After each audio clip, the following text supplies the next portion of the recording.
Alright, multiplying fractions.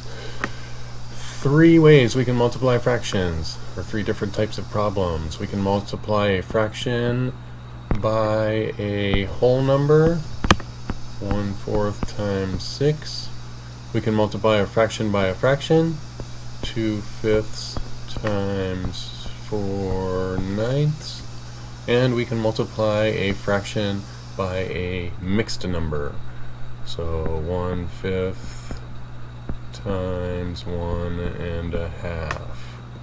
So there's 3 different types of multiplication problems we can do with fractions. The first one at the top, 1/4 times 6. Remember the rules when multiplying fractions. We cannot multiply a whole number. We're going to multiply fractions. So we have to turn this whole number into a fraction by putting it over 1. And then we just multiply straight across. 1 times 6 is 6, and 1 times 4 is 4.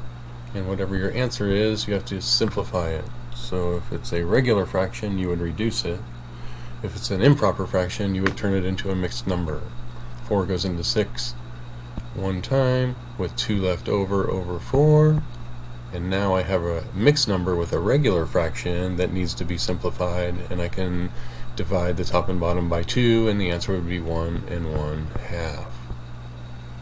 So 1/4 times 6 equals 1.5. And if you could picture me taking a quarter of a pizza, and if I took 6 of those quarters, 4 of those quarters would be 1 whole pizza, and 2 more quarters would be the half.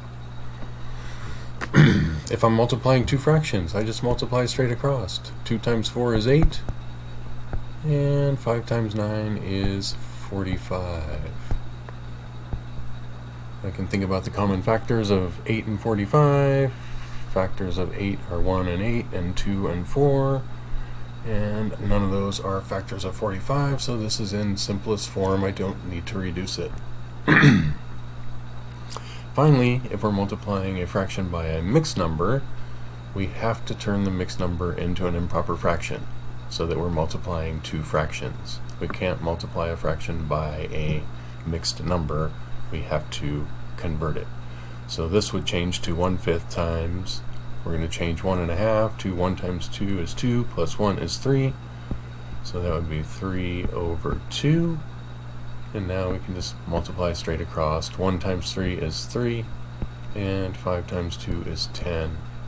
No common denominator, no common factor, so we cannot simplify it. That is the final answer. Remember the rules for those 3 types of multiplication of fractions.